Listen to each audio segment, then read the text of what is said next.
এখন আমাদের মনে প্রশ্ন জাগতে পারে, স্বাভাবিক নিয়মে 0 থেকে 9 পর্যন্ত আসলো, কিন্তু 10-এর জন্য এ বি সি এই প্রতীকগুলো কেন ব্যবহার করা হয়, এই বিশেষ প্রতীকগুলো কেন ব্যবহার করা হয়?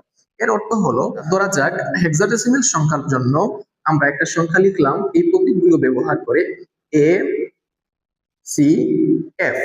এখন দেখা যায় আমরা যদি স্থানীয় মান হিসাব করি তাহলে এটা হলো একক, এইটা আসবে দশক এবং এই সংখ্যাটা হবে শতক। কিন্তু আমরা যদি এই সংখ্যাগুলোর এভাবে প্রকাশ না করে এ সি এফ এগুলো প্রকাশ না করে তাদের যদি মান অনুযায়ী প্রকাশ করি, তার জন্য যদি 10, এটার জন্য যদি 11 এবং এটার জন্য যদি আমরা এর জন্য 10, সি এর জন্য 12 এবং এফ এর জন্য যদি আমরা 15 ব্যবহার করি, তাহলে সংখ্যাটা দাঁড়াবে 10, 15, 10, 12, 15।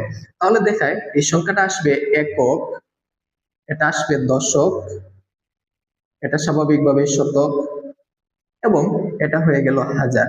এভাবে সংখ্যাটা বৃদ্ধি পাবে, বৃদ্ধি পেয়ে দেখা গেল যে এটা হাজার, তারপরে এটা আসবে অযুত এবং এটা হবে লক্ষ। অর্থাৎ দেখতে পাচ্ছ যে আগে যেখানে এই সংখ্যাটা শতক পর্যন্ত ছিল, কিন্তু এখন সেটা এই একই সংখ্যা কিন্তু তার মান পরিবর্তন হয়ে সেটা লক্ষ হয়ে গেছে। তার মানে ডিফারেন্স বা গ্যাপটা অনেক বেশি হয়ে গেল। এই ডিফারেন্স বা গ্যাপ যাতে অনেক বেশি না হয় এবং হিসাব যেন নির্ভুলভাবে গাণিতিক হিসাব করা যায়, সেজন্য 9-এর পর হেক্সাডেসিমাল সংখ্যা পদ্ধতিতে 9-এর পর 10-এর জন্য এ, 11-এর জন্য বি, 12-এর জন্য সি, 13-এর জন্য ডি, 14-এর জন্য ই এবং 15-এর জন্য এফ হিসেবে বিশেষ প্রতীক ব্যবহার করা হয়।